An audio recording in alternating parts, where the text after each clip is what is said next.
Hey everybody, it's April, and today I'm going to talk to you about why you should fall in love with plank. So I'm going to start on my hands, and I'm going to switch around a little bit, and you can start however you like. Starting with fingers spread wide, pull your shoulders down your back, then lift your upper back, lift your chest, pull in your belly, come up on your toes, shift your weight forward slightly. The timer has begun. And then you want to do everything again. Press into the floor again, separate your shoulders, actively pull in your navel. You're pretending like you're trying to pull your navel through your spinal cord. Tighten up your glutes. That also helps you activate your abs a little bit more.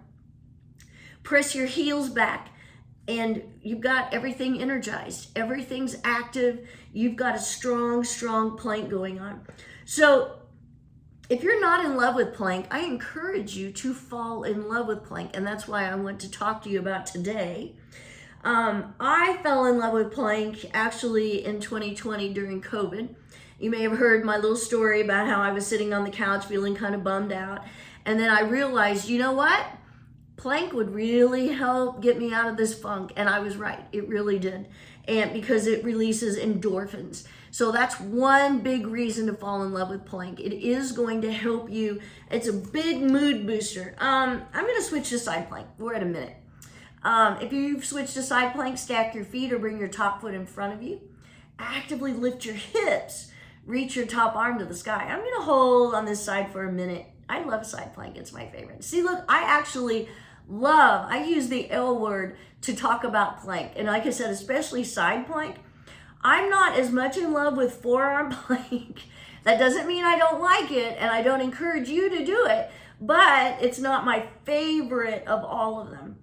Anyway, once I worked up to a 5-minute plank, and I saw all the great things that it did for me, and I felt all the great things it did for me, I was in love, and I knew plank was just going to be a part of my routine for the rest of my life, and it has been so far. So like I said, that started in 2020. Here we are, almost at 2024, and I'm still planking along. We're at 2 minutes, so I'm going to switch sides.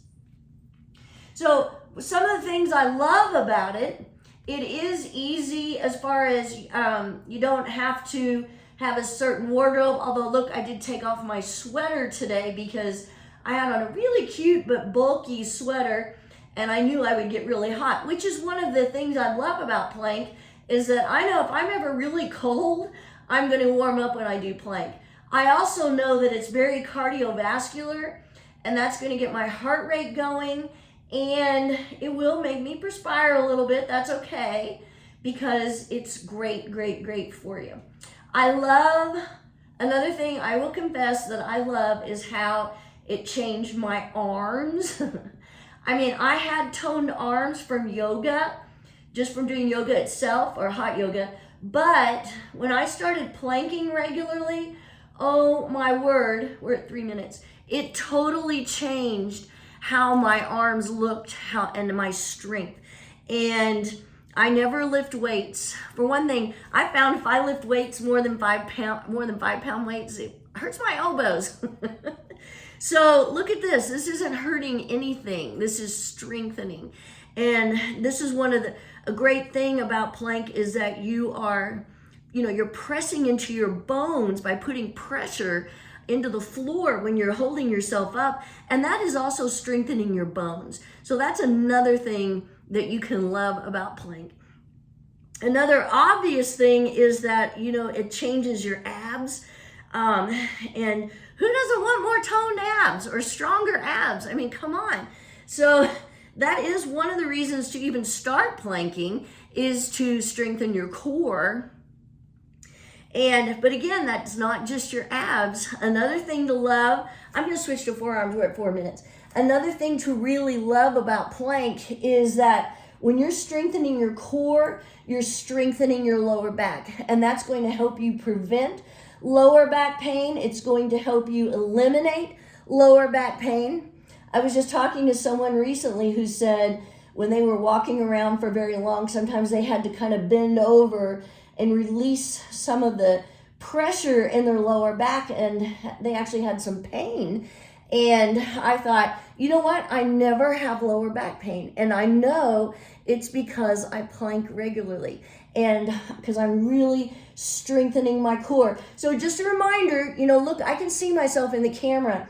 So you want to make sure you keep your own camera on just so you can see what your plank looks like. It's real easy as you're holding for any amount of time. You're thinking, ooh, la-di-da, I'm holding for 4 minutes or whatever. But are your hips sagging? We're at 5 minutes, by the way. Are your hips up too high? Are your shoulder blades coming together? So those are some things you can look for. But once you get to where you start doing plank regularly, it doesn't have to be 5 minutes. Oh, we're at 5:15. It can be 1 minute that you do it a couple times a day or several times a week, or 2 or 3, whatever you work up to. It's all good. It doesn't have to be 5 minutes. But just doing plank regularly is going to make a huge difference in your life, and you're going to fall in love with plank as well. Have a great day.